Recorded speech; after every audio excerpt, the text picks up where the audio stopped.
참 좋으신 하나님 아버지 감사합니다.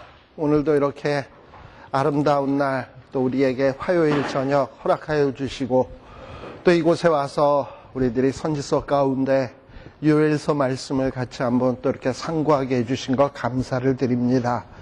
참으로 이 요엘서 말씀을 통해서 우리가 이 땅 위에 살아갈 때 무엇을 생각하며 무엇을 준비하며 어찌 살아야 될 것인지 깊이 생각하는 저희들 되게 하여 주시고 정말 하나님께 이 말씀 배움으로 더 한 걸음 훌쩍 다가가는, 그래서 하나님의 더 사랑을 받을 수 있는 이러한 저희들이 되게 하여 주시옵소서.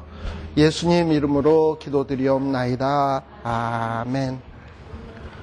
자, 요엘서입니다.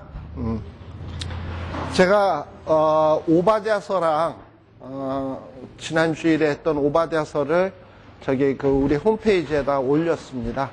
그래서 혹시 들어가시면 오바댜서를 이제 다시 보기가 할 수 있고요.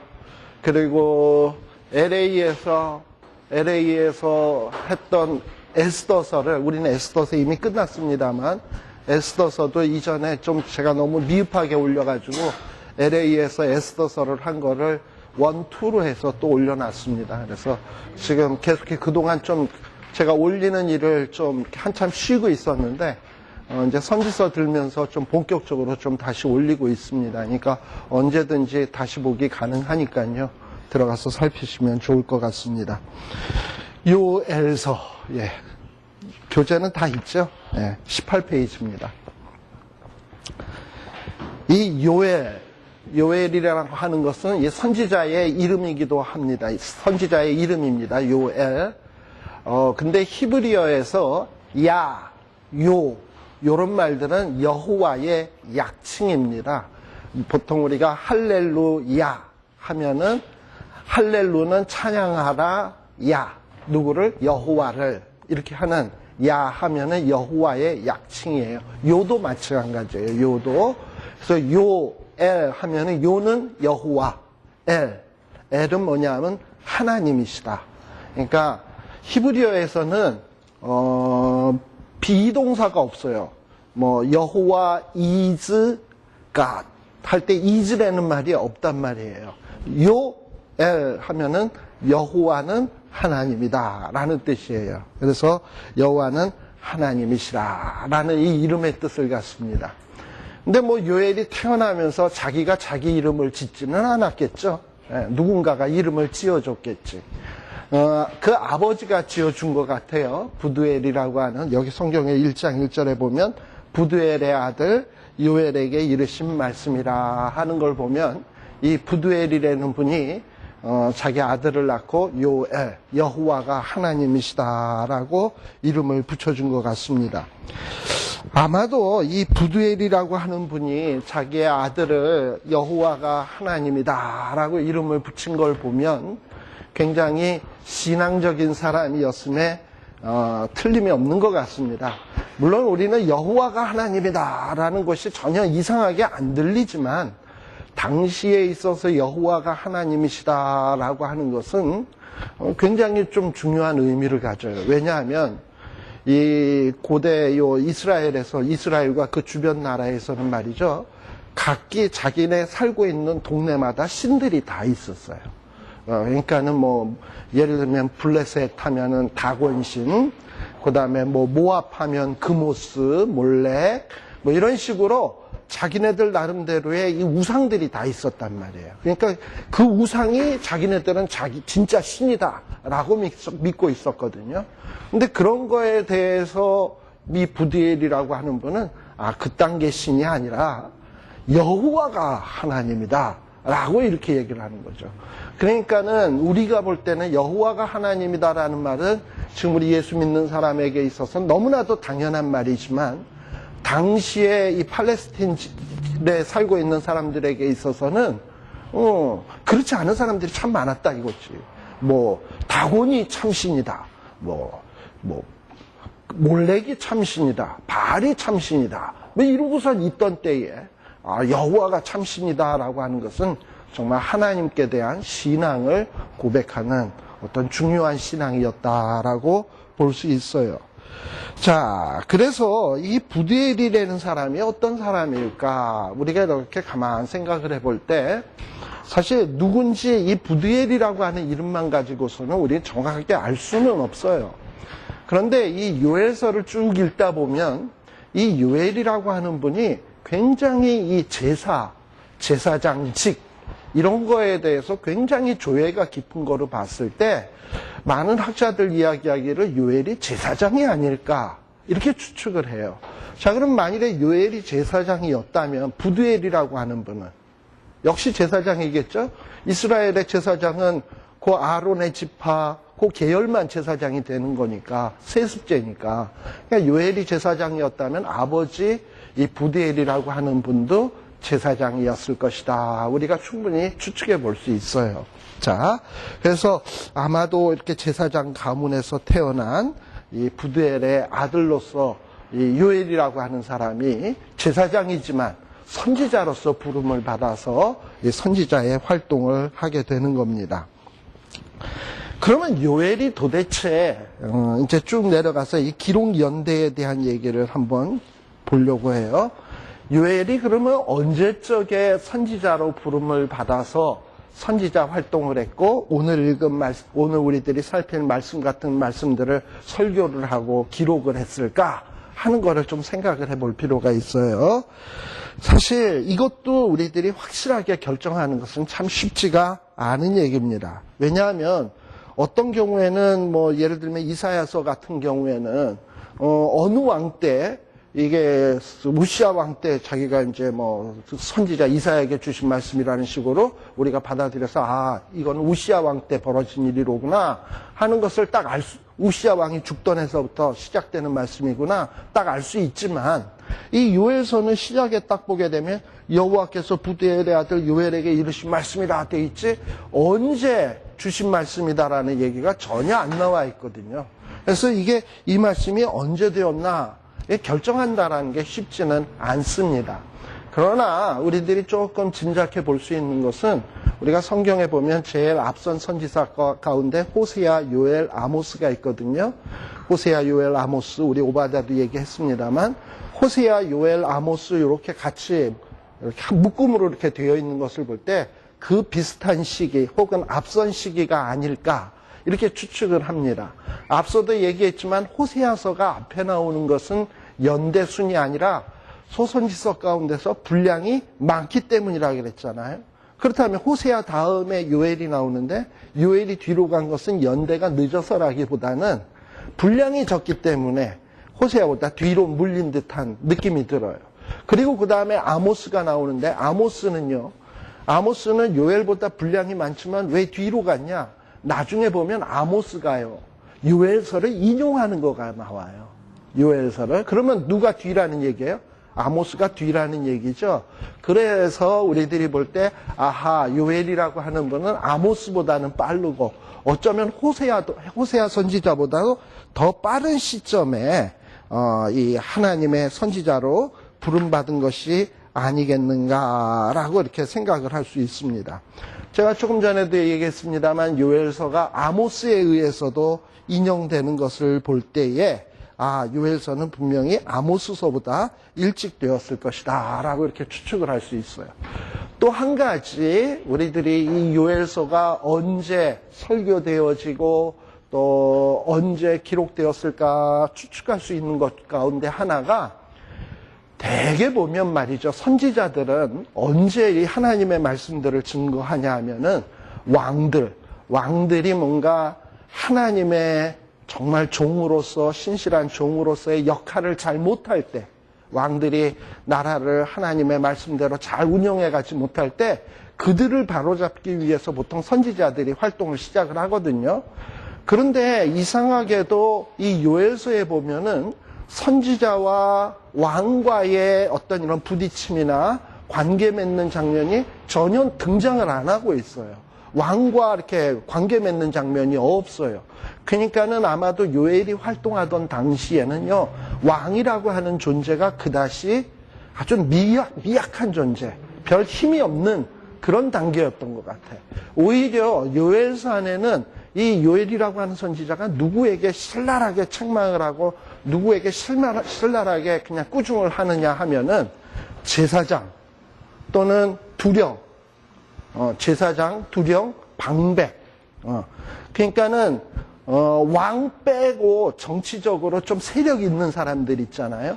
왕 빼고 정치적으로 세력 있는 사람들, 뭐 제사장이라든 종교 지도자인 제사장, 그 다음에 뭐 이스라엘의 각 지파의 우두머리인 두령, 방백, 이런 사람들을 향해서 책망하는 내용이 참 많단 말이죠. 그런 걸 가만 볼 때, 아하, 요엘이 부름받았을 때의 상황은 아마도 왕보다도 제사장이나 혹은 방백이나 두령이나 이런 사람들이 더 영향력을 행사하던 때가 아닐까라고 이렇게 추측을 할 수가 있습니다. 그럼 이스라엘 역사 속에서 어떤 왕들보다 제사장이 더 세력을 강하게 역사하던 때가 언제냐? 혹은 방백이나 두령들이 어떤 이런 파워를 행사할 때가 언젠가?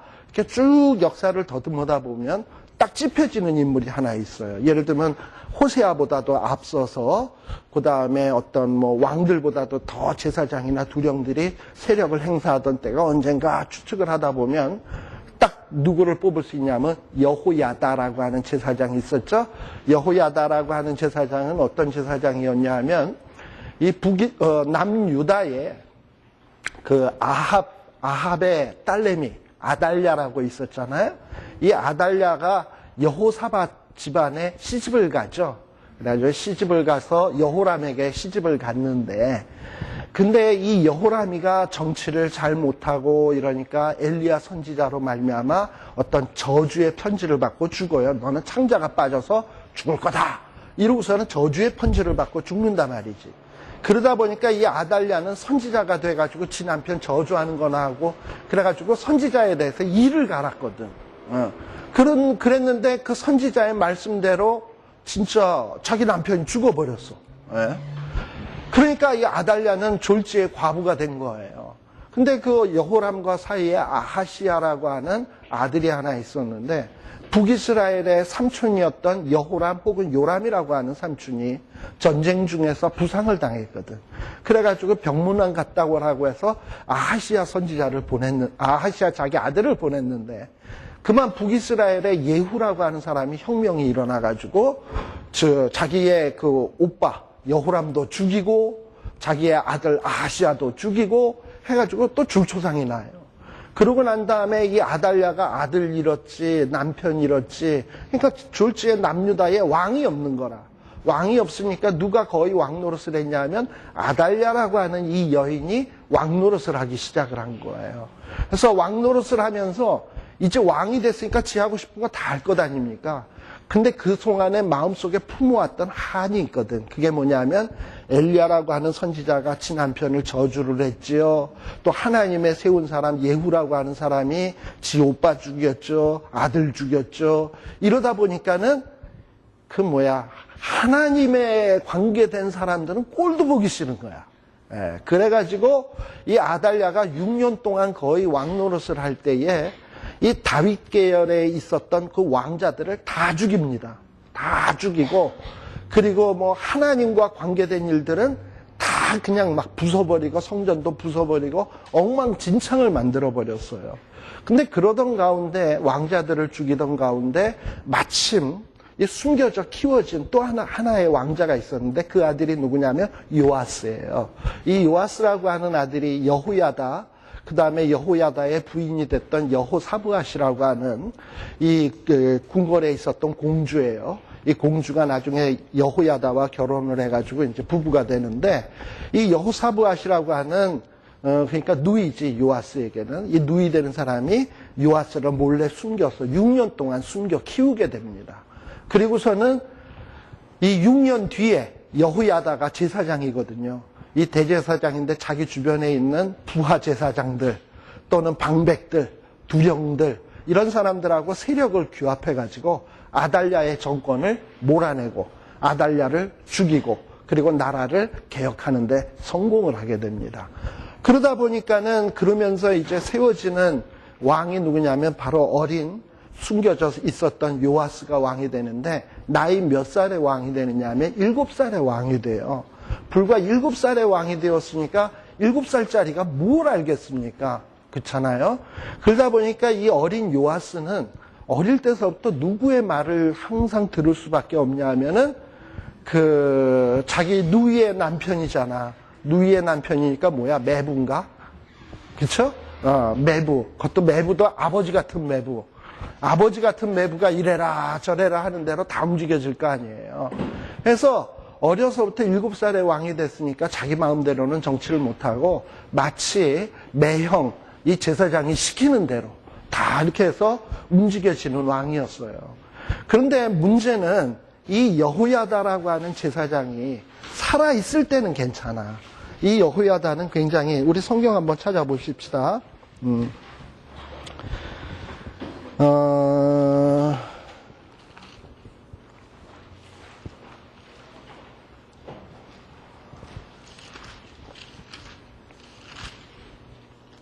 자, 역대기 말씀을 봅시다.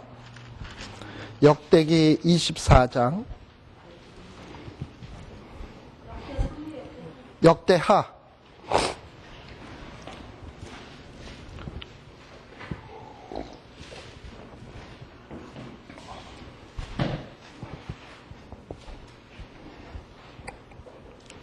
자, 역대하 24장 2절 한번 봅시다. 여기 2절만 말씀만 딱 봐도 우리들이 이 요아스의 어떤 형편을 조금 짐작할 수가 있어요. 거기 보면 역대하 24장 2절에 보면 다 같이 읽습니다. 시작. 제사장 여호야다가 세상에 사는 모든 날에 요아스가 여호와 보시기에 정직히 행하였으며, 요 말을 잘 보면 요아스가 여호와 보시기에 정직히 행하였다라고 되어 있으니까 요아스가 굉장히 잘한 것 같지만, 앞에 나우를 보면 어느 동안에 여호야다가 세상에 사는 모든 날에 이렇게 돼 있잖아요.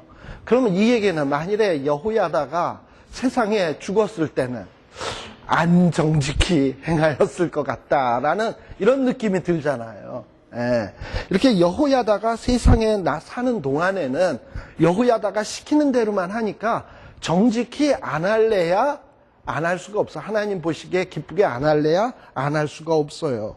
그러다 보니 24장 4절에 보게 되면 그 후에 요아스가 여호와의 전을 증수할 뜻을 두고, 그러면서 하나님의 전을 다시 보수하고 아달랴가 다 부서뜨리고 망가뜨린 것들을 다 수리하는 일들을 다 하게 됩니다. 12절에도 보게 되면 왕과 여호야다가 그 돈을 여호와의 전 간역자에게 주어 석수와 목수를 고용하여 여호와의 전을 중수하며, 또 철공장과 녹공장을 고용하여 여호와의 전을 수리하게 하였더니, 공장들이 맡아서 수리하는 역사가 점점 진취되므로 하나님의 전을 어느 모양대로? 이전 모양대로. 그러니까 누구 이전? 아달랴 이전의 모양대로 다시금 회복을 시키게 된 거예요.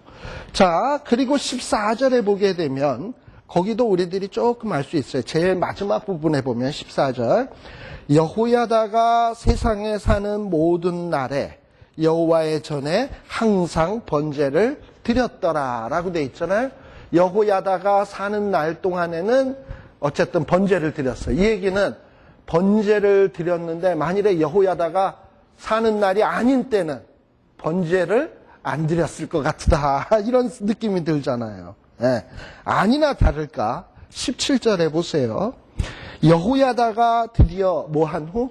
죽은 후에 유다 방백들이 와서 왕에게 절하매, 왕이 누구의 말을 들었다? 그 방백들의 말을 듣고 어떻게 행동을 했냐면 그 열조의 하나님 여호와의 전을 버리고 아세라 목상과 우상을 섬긴 거로 이 죄로 인하여 진노가 유다와 예루살렘에 임하니라, 이렇게 되어 있습니다.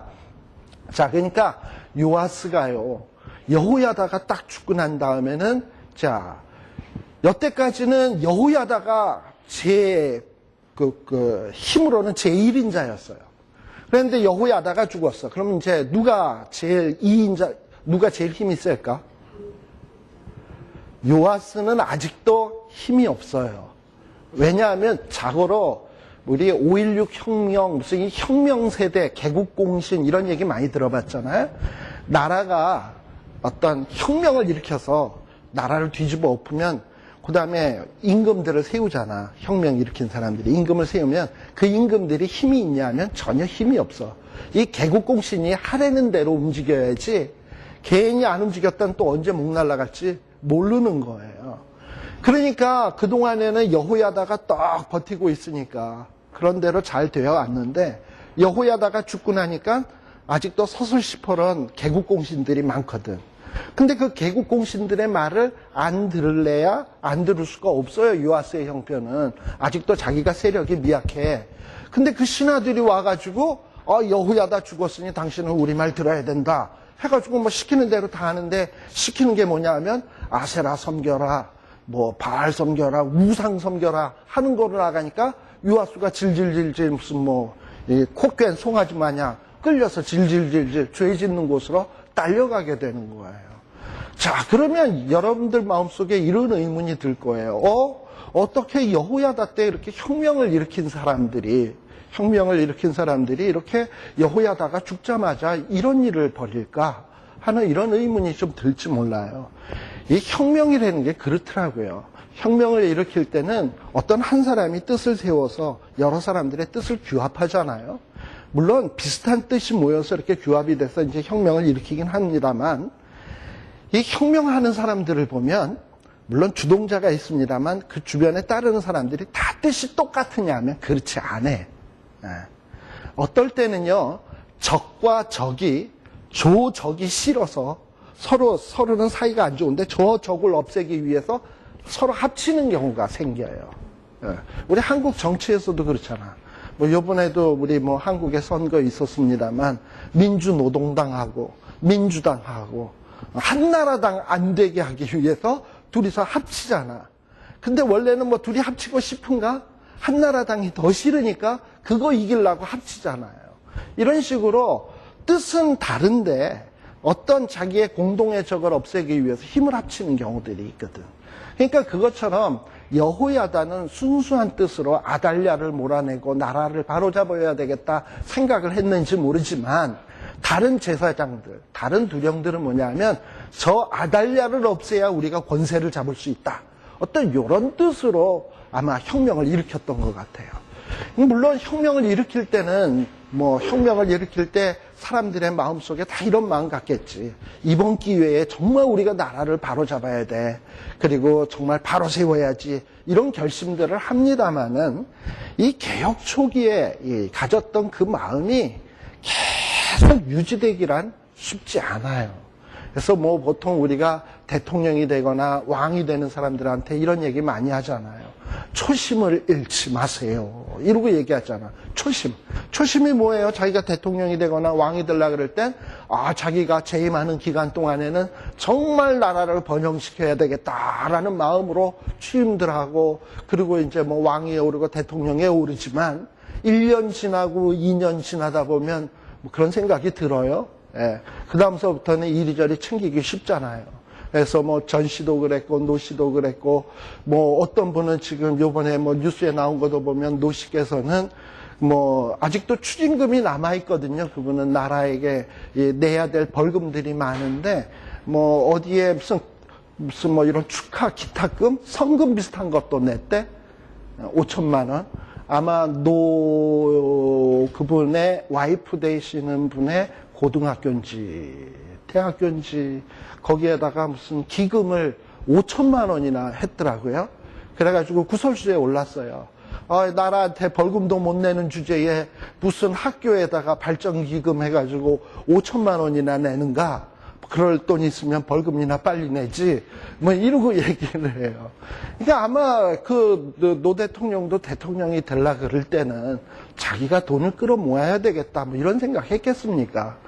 그러나 이제 이렇게 세월이 지나다 보니까 째깍 자기 임기는 끝나가고 임기 끝나면 나는 어찌 살까 생각하다 보니까 믿을 거는 하나님이 아니라 믿을 건 돈이구나 라고 생각을 하고 이리저리 끌어모으는 수밖에 더 있었겠어요. 그죠? 그렇게 되는 거예요.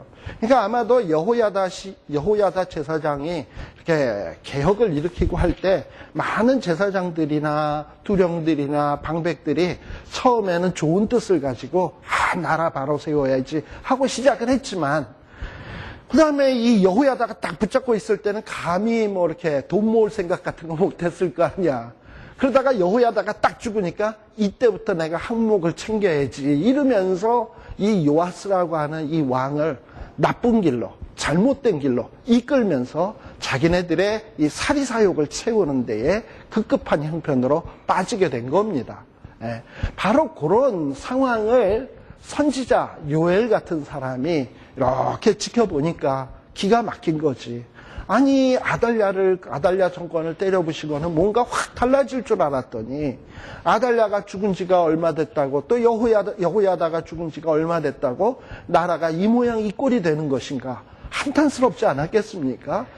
바로 그런 상황 속에서 하나님께서 이 요엘이라고 하는 사람을 불러서 메시지를 준 내용이 바로 이 요엘서라고 하는 이 메시지입니다.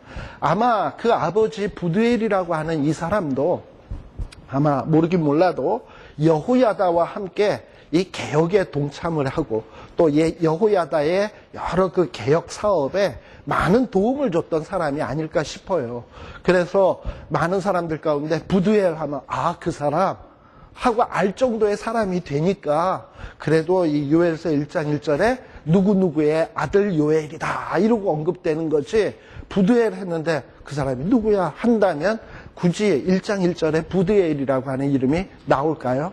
그런 걸 볼 때 이 부두엘이라고 하는 사람은 제사장이요. 그래도 비교적 경건한 제사장이고 그리고 아마도 여호야다가 죽고 난 다음에 굉장히 슬퍼했던 사람일 거고 또 제사장들이 부패하고 두령들이 부패하고 방백들이 이렇게 부패할 때에 굉장히 마음 아파하던 사람이 아닐까. 그리고 그 아들 요엘도 마찬가지가 아닐까 하는 이런 생각을 하게 됩니다. 자, 그래서 이러한 방백들, 제사장들, 그리고 두령들, 이런 두령들이 곁길로 나아갈 때 그들을 바로잡기 위해서 주신 메시지가 이 요엘서다라고 생각을 하시면 돼요. 자, 그러면은 요엘서 요 내용을 들어가기에 앞서서 이런 어떤 배경적인 내용을 우리에게 적용을 한다면 아마 이렇게 얘기할 수 있어요. 사실 우리들도 그동안은 어떤 형편에 있었던 사람들이냐면 사탄의 세력, 그러니까 죄와 사망, 사탄. 이스라엘 백성들은 아달랴라고 하는 이 악한 여자의 시달림을 받던 상황이었다면 우리들은 이 사탄 마귀에 꽉 눌려서 죄와 사망에 눌려서 살던 사람이었습니다. 근데 그러다가 우리가 예수 그리스도를 믿음으로 말미암아 해방되었어요. 예. 해방되었으면 이제 이전에 이 정말 그 옛 모습, 추하던 모습들은 다 벗어버리고 새 사람이 되어서 새롭게 뭔가 하나님이 주신 목적과 사명을 위해서 살아가야 될 것 아닙니까? 그런데요, 사람들이 죽을 뻔하다가 딱 살아나면 막 지금 내가 이제 곧 죽을 것 같아. 죽을 것 같으면 그렇게 막 아파서 죽든지 아무튼 죽을 위기에 있어서 죽을 것 같을 때는 뭐라고 얘기하냐면 하나님 이번에 살려주시기만 하면 내가 진짜 뭔가 주를 위해서 충성하겠나이다. 뭐 이 별의별 약속을 다 하잖아요. 그래서 살려줬어. 살려주면 지가 그 위기 속에서 부르짖었던 그 마음대로 사냐? 안 그래. 살고 나면 언제 살았던가.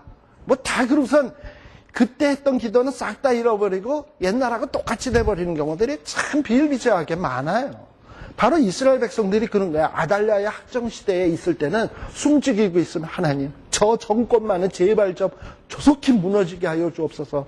저 정권이 무너지고 우리에게 신앙의 자유가 주어지고 하나님을 열심히 섬길 수 있는 기회가 주어지기만 한다면 우리가 정말 주를 위해서 충성하겠나이다. 많은 사람들이 그랬겠지. 그러다가 덜커덕 아달랴가 죽고 정말 하나님 앞에 간절히 기도했던 기도의 제목 해방, 자유 이런 어떤 기회들이 딱 주어졌단 말이에요. 그럼 그런 기회가 주어졌을 때 정말 주를 위해서 충성하냐? 안 그래. 언제 그런 기도했던가 하면서 그런 어떤 처음에 가졌던 마음들이 방백들, 두령들, 뭐 제사장들 할 것 없이 싹 다 잊어버리는 거야. 그리고서는 이제 살판났다 하고서는 그냥 그 자기에게 주어진 이 자유만 좋지 그 자유를 가지고 무엇을 해야 할지, 어떻게 살아야 될지, 무슨 목적을 위해서 내가 이런 자유를 얻었는지 이런 생각을 전혀 안 하게 된단 말이죠. 바로 이런 자들에게 주어지는 말씀이 요엘서다라고 보시면 돼요. 그러니까 오늘 우리에게도 얼마든지 이 요엘서라고 하는 말씀이 적용될 수 있는 것이다라고 보시면 될 것입니다. 자, 요쯤 요엘서에 대한 대략적인 개론적인 얘기를, 배경적인 얘기를 하고요. 자, 그러면 요엘서 성경을 한번 딱 펴놓으시고 같이 한번 보십시다.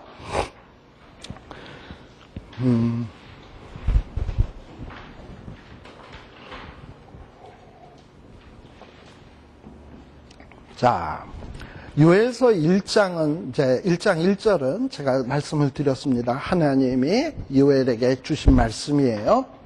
근데 2절에 보면 이렇게 시작을 합니다. 늙은 자들아 너희는 이것을 들을지어다.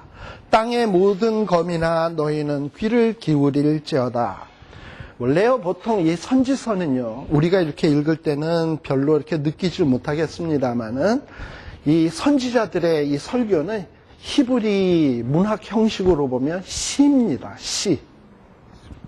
근데 히브리인들의 그 시는 우리들이 이게 시인지 아닌지를 어떻게 알 수 있냐면 리듬이 있어요. 리듬. 그 리듬이 뭐냐면 어떤 리듬이냐면 이렇게 대칭되는 리듬. 대칭되는 리듬이 있어요. 이런 걸 보통 대꾸법이라고 얘기를 합니다. 히브리인들의 시의 특징이에요. 자, 그런데 이 대꾸법 가운데는 어떤 대꾸법이 있냐면 동의 대꾸법이라는 게 있고 반의 대꾸법이라는 게 있어요. 동의 대꾸법이라는 거는 비슷한 말을 자꾸 반복하는 거야. 예를 들면은 너희는 2장 2절에 보게 되면 너희는 이것을 들을지어다. 들을지어다 그랬잖아요. 그런데 그 다음에 나오는 거 보면 땅의 모든 거민아 너희는 귀를 기울일지어다. 자, 들을지어다나 귀를 기울일지어다나 뜻이 비슷해요? 안 비슷해요?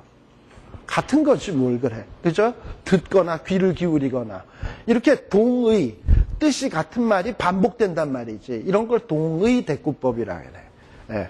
근데 이렇게 대꾸를 이루니까 이건 시예요. 또 어떨 때는 반이 대꾸법이 될 수도 있거든. 반대되는 말끼리 서로 대꾸를 하는 거야. 근데 이 앞에 나오는 말이 바로 반이 대꾸법이 되어야 될 말인데 좀 이상해요. 늙은 자들아 나왔어요. 그럼 늙은 자들아에 대꾸되는 말이 뭐겠습니까? 땅의 모든 거민아가 되지 않겠어요? 자, 그러면 이 말은 비슷한 말도 아니야. 늙은 자와 땅의 모든 거민. 동의 아니죠? 동의가 아니면 반이어야 돼. 그러면 늙은 자들아 했으면 뒤에는 반이로 나오면 뭘로 나와요? 젊은 것들아 이렇게 나와야 될 거 아닙니까? 늙은 자들아 했으면 뒤에는 젊은 것들아 나와야 되는데 이거는 오히려 어떻게 나오느냐 하면 늙은 자들아 해놓고서 땅의 모든 거민아로 나온단 말이죠. 그러니까 뭔가가 이게 좀 이상해요. 그래서 이 늙은 자라는 말을 히브리어로 보면은 어떤 말이냐면 짜켄이라고 하는 말인데요. 짜켄이라는 말은 뜻이 여러 가지가 있습니다. 첫째는 나이가 많아서 늙은 사람이라는 뜻도 있지만 또 하나의 뜻은 중요한 뜻은 뭐냐 하면 우리 장로라는 거 있잖아요. 장로. 장로는 뭐냐 하면 어떤 각 지파에 가장 으뜸되는 사람. 물론 되게 으뜸되는 사람들이 나이가 많아서 으뜸이 되기도 합니다. 그러나 단순히 나이만 많아가지고 장로가 되는 건 아니야. 교양도 있어야 되고 학식도 있어야 되고 덕도 있어야 되고 품위도 있어야 되고 힘도 있어야 돼. 이런 사람이 장로가 되는 거예요. 자, 그러니까 장로는 백성들 가운데서 특별히 추려진 특수계층이야. 지배계층. 자, 그러면 장로들아 하면은 어떤 땅의 거민들을 다스리는 특별한 계층들아. 그 다음에 뒤에 나오는 말은 땅의 모든 거민들아, 평범한 사람들아. 이건 서로 대꾸가 되죠. 그래서 이 자켄이라는 말을 우리말 성경에는 늙은 자들아라고 이렇게 번역이 되어 있습니다만은 우리 영어 성경 같은 데는 뭐라고 나오느냐 하면 elders라고 나옵니다. elder. 그러니까 여기 NIV 성경 같은 데도 보면 hear this you elders. listen 하고 이렇게 나와요. 장로들로 나와요. 그러니까 제가 앞서도 얘기했지만 이 요엘서에서 꾸짖는 대상들은 누구냐 하면 주로 꾸짖는 대상들이 왕이 아니야. 이 지파의 두령들. 자, 아까 여호야다가 혁명을 일으킬 때 말이죠. 이스라엘은 12지파가 있습니다. 혼자서 혁명을 이룰 수 있을까요? 각 지파의 우두머리의 도움을 받지 않고서는 결코 혁명에 성공할 수가 없어요. 그래서 이 여호야다는 이런 장로들의 도움을 얻었습니다. 근데 여호야다가 딱 죽고 나니까 이 장로들이 여호야다와 혁명을 일으킬 때와 똑같은 마음이냐 하면 그게 아니야. 마음이 다 바뀌어버렸어. 타락하기 시작했단 말이에요. 그래서 요엘 선지자가 꾸짖는 제 첫 번째로 꾸짖는 대상이 누구냐면 이 장로들아 정신 차려라 하고 얘기하는 거예요. 장로들아 이것을 들을지어다. 그리고 장로만 들어서는 안 돼. 이제 이 말씀은 이 자유함을 얻은 유다 나라가 그동안에 아달랴에게 학정을 당해 왔잖아요. 신앙의 자유도 없었고 그러다 자유를 얻었어요. 그런데 자유 얻고 난 다음에는 뭐 제대로 하는 게 없어. 그러니까 장로들아 땅의 모든 거민들아 너희들이 자유 얻었다고 이렇게 엉망진창으로 살아서 해야 되겠냐. 이제부터 내 하는 말을 똑바로 들어. 귀 기울이고 들어. 하고 얘기하는 거예요. 그러면서 선포하는 내용이 뭐냐 하면 요엘이 선포하는 내용은 너희들이 뭐 오늘이 이만인가 보다 하고 맨날 좋을 줄 아느냐. 천만의 말씀이다. 이제 무시무시한 심판의 날이 있을 것인데 그 심판의 날은 이전 우리 그 유다 나라의 역사 속에 이전에도 없었던 아주 무시무시한 심판의 날이 임하게 될 것이다. 열조의 날에 이런 일이 있었느냐 한번 찾아봐라. 없었을 것이다. 이런 무시무시한 심판의 날이 올 것이다 하면서 요엘이 심판을 선포하는 거예요. 보통 선지자들이 제가 이미 선지서 서론에서 얘기했습니다만 선지자들이 선포하는 내용은 두 가지로 요약할 수 있다 그랬어요. 첫째는 하나는 심판의 메시지고 또 하나는 구원의 메시지라고 얘기를 했어요. 근데 심판의 메시지를 전하는 이유 중에 하나는 뭐라고요? 너네들 심판해서 망한다. 그거 쌤통이다. 이런 목적을 위해서 주시는 게 아니라 심판을 선포함으로 지금이라도 정신을 차려서 하나님께 돌이켜라. 회개를 목적으로 심판을 선포한다 그랬습니다. 또 때로는 심판의 메시지가 아닌 구원의 메시지를 선포할 때도 있다 그랬어요. 그건 뭐냐? 아, 우리가 심판당해서 망해? 에이, 끝났네. 이제 뭐 어차피 끝난 거 잘 살면 뭐해? 그냥 아무렇게나 살지. 이러고선 사람들이 낙심할 수 있거든요. 그게 아니라는 걸 가르쳐주기 위해서 심판이 끝이 아니다. 구원도 있다. 그러니까 소망을 가지고 똑바로 살아라 하는 목적으로 주는 메시지가 구원의 메시지예요. 근데 이 요엘서에서는 어떻게 시작을 되느냐 하면은 심판의 메시지로 시작을 하는 겁니다. 근데 이 심판의 메시지로 시작하는 게 이 요엘서는 거의 선지서의 거의 앞부분에 나오는 거 아닙니까? 심판의 메시지를 선포하는 이유는 뭐냐? 이미 선지자들은요, 이제 이 유다의 백성들이 하는 짓을 보니까 희망이 없어. 뭐냐 하면 하나님께서 그 아합의 며느리 그 악한 아달랴의 정권에서 해방시켜주면 뭔가 나라가 싹 달라질 걸로 기대를 했는데 아니 이렇게 해서 딱 뒤집어졌는데 여호야다가 딱 죽자마자 어떻게 그렇게 빨리 타락해버리고 어떻게 그렇게 빨리 하나님을 잊어버리고 요아스도 아까 우리 역대기에서 봤듯이 아세라신 우상들을 막 섬기느냐 이 말이지요. 이런 걸 봤을 때 요엘이라고 하는 선지자가 이렇게 보니까 희망이 있겠어요. 그런 사람들을 볼 때 아, 진짜 니들은 희망이 없다. 정말 미래가 없다. 이러고서는 어떤 이런 심판의 메시지를 선포할 수밖에 없었던 겁니다. 그러니까 이미 유다 백성에게 대해서 희망을 접은 거야. 세상에 가장 비참하고 아픈 게 뭐냐면 기대했던 사람에게 기대를 접는 거. 예를 들면 여러분들도 자식 있잖아요. 자식에 대해서 기대를 하고 어릴 때 그렇게 신경 써서 했는데 사춘기 때부터 아이놈 새끼가 말 안 듣기 시작하더니 맨날 사사건석 틱틱거리고 부모 알기를 우습게 여기고 이러다 보면 어느 순간에서부턴가 이 자식에게 대한 기대감들이 없어지잖아요. 그리고 그 기대를 접는 경우들이 참 많잖아요. 어떨 때는 서로 완전히 세퍼레이트 되는 경우들도 많고, 그런 것처럼 참 안타까운 일들이 얼마나 많이 있습니까? 그것처럼 하나님이 우리에게 대해서 기대했는데 우리가 기대에 부응치 못하고 하면 하나님이 마냥 기다려주는 것은 아니야. 어느 때가 되면 기대를 접어요. 접고 그저 저 생명 하나 내가 구원하는 것으로 족하리라, 이 정도로만 하는 경우들이 많아요. 그럼 참 안타까운 거지. 지금 그래서 이 유다 백성에게 그래도 혹시나 돌아올까 싶어가지고 희망을 가지고 지금 외치고 있는 게 이 요엘의 메시지입니다. 자, 그래서 요엘은 심판의 메시지를 전하는데 3절, 너희는 이 일이 뭐냐? 이제 이런 일이 있었느냐? 이런 일은 이제 심판당할 일을 얘기하는 거예요. 근데 이 심판당할 일에 대해서 누구에게 고해라? 자녀에게 고하고, 또 너희 자녀는 자기 자녀에게 고하고, 그 자녀는 후 시대에 고할 것이니라 라고 돼 있어요. 이 얘기는 뭐냐 하면, 우리들이 예수 믿는 사람들이 예수님이 날 위해서 십자가에 못 박혀 죽으시고 피 흘리시고 한 것은 내 죄를 구속하기 위함이다.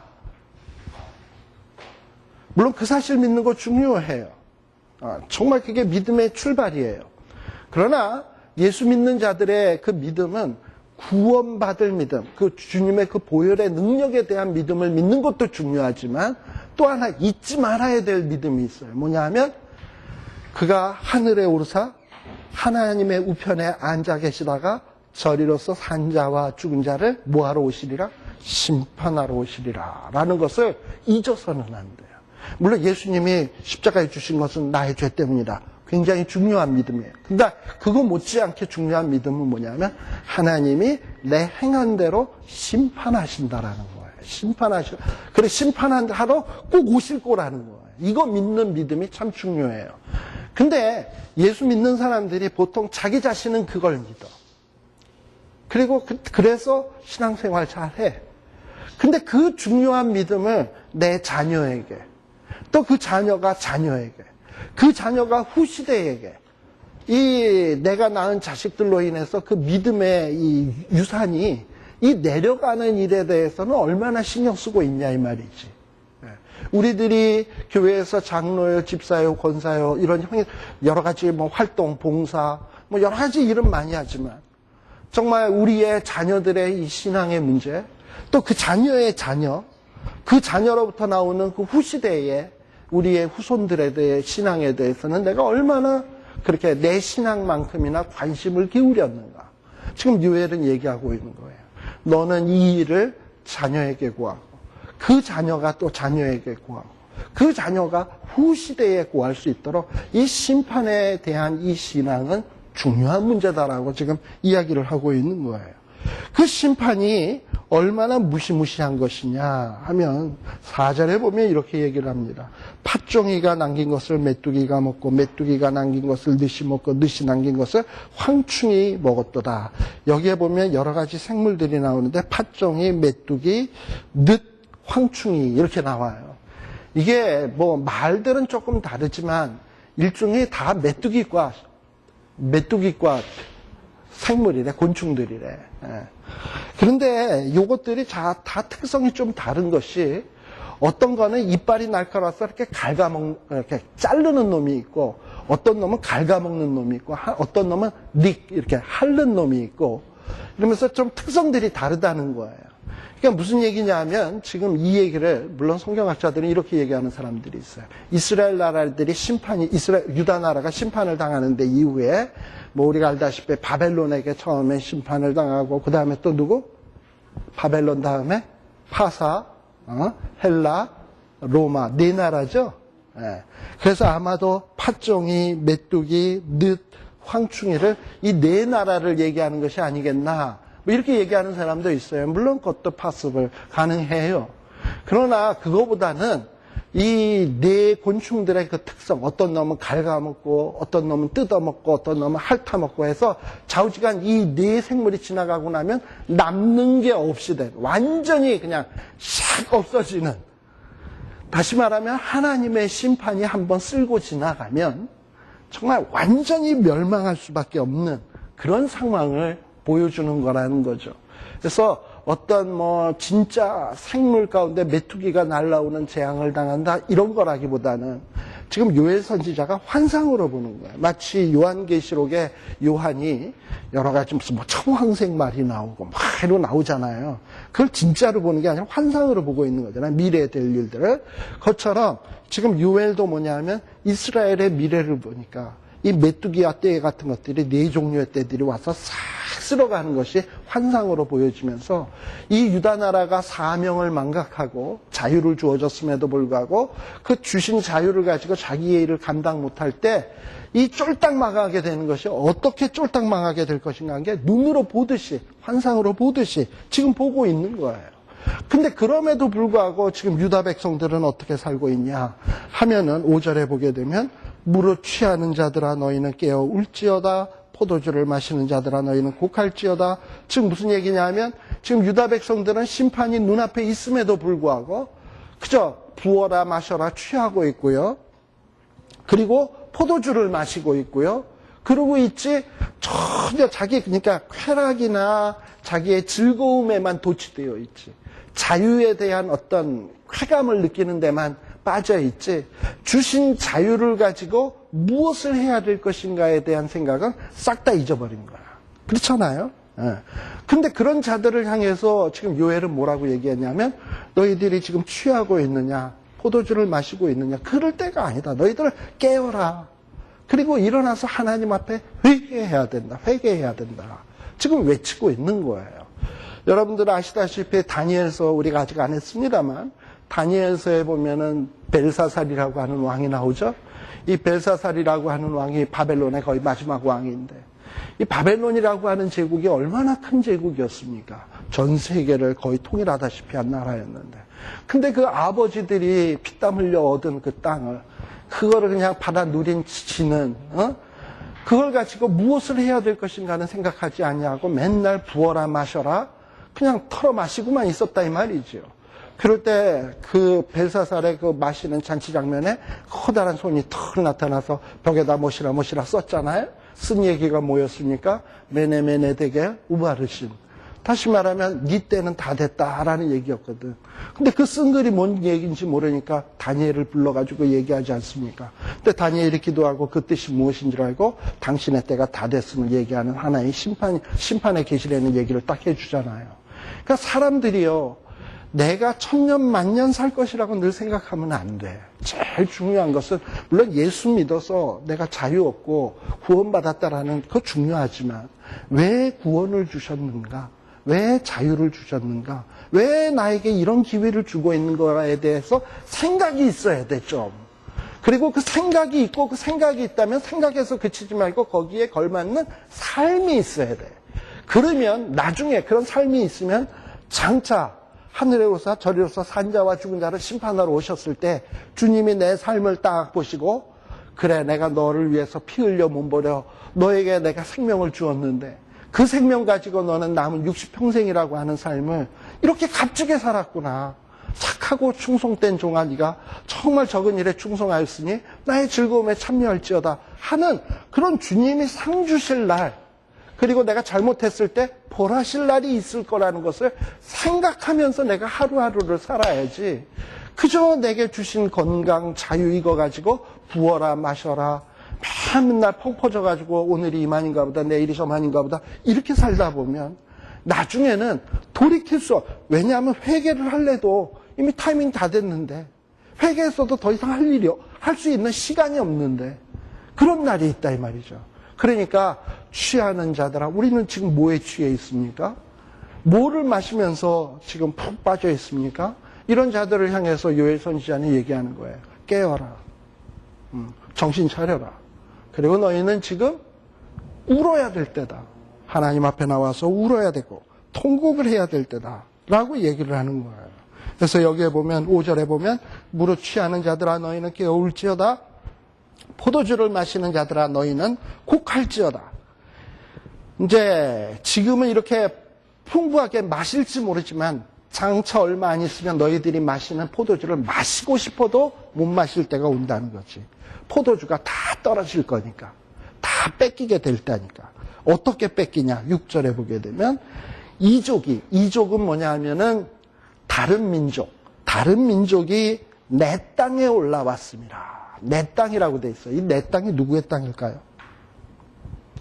내 땅. 지금 이 말을 누가 하는 거죠? 요엘이 하는 말이죠. 그러니까 요엘이 내 땅이라 그러면 요엘의 땅인가? 지금 요엘은 누구의 말을 대변하는 겁니까? 하나님의 말을 대변하는 거예요.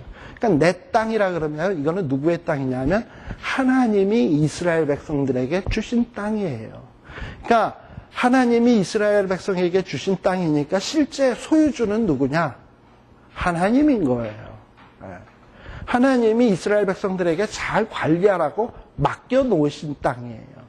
근데 이 맡긴 자들이 제대로 관리를 못하니까 하나님께서 그 자기의 땅에 이족들이 들어와서 그동안의 관리를 잘못해온 이스라엘 백성들을 징계하시겠다는 거예요. 자, 그래서 내 땅에 올라왔다. 여러분들 2장 18절 한번 봅시다. 요엘서 2장 18절에 보면, 자, 18절에 보면 그때에 여호와께서 누구 땅을 위하여? 바로 여기에서 말하는 자기 땅이 여기에 나오는 내 땅이야. 자, 하나님은 자기의 땅을 누구에게 주시기를 원하냐 하면 자기 백성에게 주시기를 원해요. 그런데 이 자기 땅에 엉뚱한 놈들이 와가지고 그냥 뭐 이리 뜯어먹고 저리 뜯어먹고 이러면은 하나님이 어떠냐? 그 마음이 불붙는 듯해. 중심이 뜨거우셔. 이거 뭐와 똑같은 거냐 하면 비록요 학교에다가 우리가 자녀들을 보내잖아요. 그래서 부모들이 학교에 선생님한테 자기 자녀를 맡긴 거 아닙니까? 그래서 뭐 자녀 교육을 잘 시켜주기를 원해요. 물론 맡겼으니까 그렇긴 한데. 근데 부모들이, 선생들이 이 우리 자녀들을 맨날 개패듯이 패고, 두들겨 패고 이러면은 암만 내가 맡기긴 맡겼지만, 선생한테 맡기긴 맡겼지만, 맨날 애가 돌아올 때 보면 그냥 얼굴이 밤탱이가 돼서 돌아오고, 뭐 요 종아리가 그냥 이 상처로 그냥 얼룩져서 오고 그러면 얼마나 열받습니까? 그 중심이 뜨겁고 불붙는 듯 하잖아요. 그랑 똑같아요. 하나님이 자기 땅에 있고 거기에 있어야 될 백성은 자기의 백성인데 자기 백성들을 혼내키기 위해서 이방 민족을 잠깐 들어오게 했는데 이방 민족들이 그냥 자기 백성들을 두들겨 패기를 온열해 개구리 밟듯 콱콱 밟고 짓밟으니까 하나님이 물론 잠시 몽둥이를 이방 민족을 쓰긴 했지만 패도 너무 패거든. 그러니까는 그 마음의 중심이 불붙는 듯하고 뜨겁게 된다는 얘기예요. 지금 그런 표현을 하는 거예요. 자, 그래서 다시 1장으로 돌아갑니다. 한 이족이 내 땅에 올라왔습니다. 그들은 강하고 무수하며 그 이는 사자의 이 같고 그 어금니는 암사자의 어금니 같도다 라고 얘기를 했어요. 사실 이 모습을 보면 사람 같지가 않아요. 뭐 사자의 이 같고 어금니는 암사자의 어금니 같다. 물론 이제 비유법이겠지만 아마도 장차 이스라엘 나라를 심판하러 오는 이 바벨론이나 아수르 이런 바벨론 같은 이 족속들을 보여주는 거예요. 그들의 어떤 그 강함, 그들 앞에서 정말 유다 민족들이 어떻게 하염없이 무너지게 될 것인가 하는 것을 보여주는 거예요. 그래서 그들이 내 포도나무를 멸하며 간혹 이스라엘 백성은 뭘로 비유를 많이 되었냐 하면 포도나무로 비유를 많이 했어요. 내가 포도나무여 너희는 가지니 우리 예수님도 이런 표현 썼습니다만 왜 포도나무로 비유하냐? 포도나무에게 있어서 가장 중요한 것은 뭡니까? 열매예요. 그러니까 이 하나님의 백성들은 하나님 앞에서 열매를 맺어야 돼요. 근데 그 열매가 없다면 그 포도나무는 밖에 버리워지거나 불쑤시개가 되면 딱이야. 근데 이스라엘 백성들이 포도나무인데 열매를 맺었냐 하면 그동안 기회 줄 동안에 열매를 맺었냐 하면 못 맺었거든. 그래서 하나님이 이제 어떻게 하시겠냐 하면 그 포도나무를 멸하며 내 무화과 나무를 긁어 말갛게 벗겨서 때로는 무화과 나무로도 비유됐죠. 예수님께서 신약 성경에 보면 길 가시다가 어떤 이 무화과 나무를 딱 보셨는데 열매가 하나도 없으니까 저주를 했잖아요. 말랐게 비틀어져 버려졌잖아요. 그만큼 하나님은 열매 없는 백성, 하나님 앞에 열매 맺지 못하는 백성에 대해서 아주 싫어하시는 거예요. 근데 이스라엘 백성들이 열매 맺지 못하는 포도나무, 열매 맺지 못하는 무화과 나무 같으니까 멸하고 긁어서 맑게 버려서 버리겠다. 그 모든 가지가 하얗게 되었더라. 하고서는 이런 장차 이 유다 나라가 어떻게 심판받을 것인지를 지금 요엘이라고 하는 선지자의 환상을 통해서 쫙 보여주시는 거예요. 이걸 보여주시는 이유는 뭐냐? 정신 차리라는 거지. 잠시 쉬었다 가겠습니다. 네.